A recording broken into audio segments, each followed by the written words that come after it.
The Biden administration has announced new changes to multiple student loan programs. These changes are designed to give thousands of borrowers immediate relief from student loan debt and bring millions more years closer to having their student loans forgiven. Education Department officials say 40,000 borrowers will be given immediate forgiveness. They also claim income-driven repayments will bring another 3.6 million at least 3 years closer to relief. Prior to Tuesday's announcement, the Biden administration had already canceled more than $17 billion in debt for around 725,000 borrowers. The White House had also extended the federal student loan payment pause to August 31st. Joining us now is Greg McBride. He's a chief financial analyst for bankrate.com. Greg, welcome. Great to have you with us. So give us an idea of how significant an impact these changes will be for borrowers.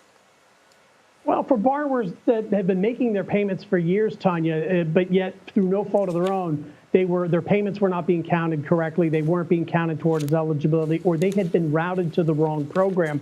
This can make a world of difference. It basically gets them back to their final destination of where they should have been, even if the luggage went to the wrong place initially. And so this is going to be huge. There's legions of stories from consumers who, for one reason or another, they kept making their payments. They followed the rules. Even when they were given incorrect information, if they followed those rules, this kind of corrects a lot of those previous mistakes and puts them back on track. All right, so let's drill down a little bit. The Department of Education says the changes are designed to fix student loan and repayment programs and plans. So I'm just wondering, what errors were preventing so many people from getting more immediate debt relief? And I guess more importantly, how will these alterations make a difference, Greg?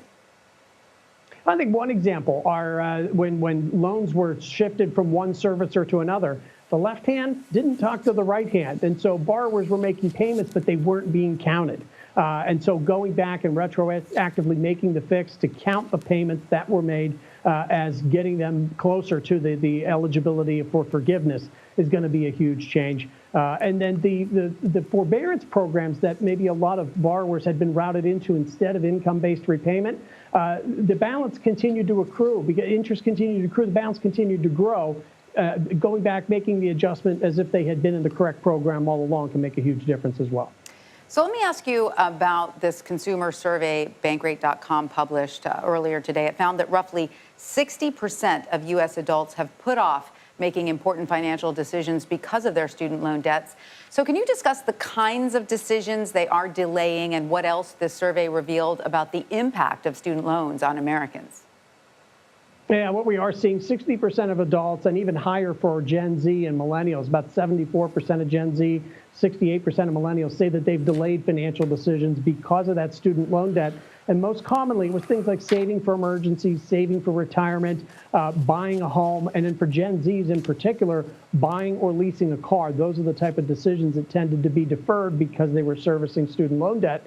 But on the flip side, we did see that about 60% of those that have had student loan debt said that it did open the door for them. It gave them opportunities, it increased earning potential, and only 10% had the type of regret that said they wouldn't get the education all over again if they had to do so. The changes people would make would be more about applying for scholarships, working more, getting a degree in a different field, or going to a different school, not skipping out on the education itself. All right, Greg McBride, Chief Financial Analyst for bankrate.com. We appreciate your insight. Thank you. Thank you, Jim.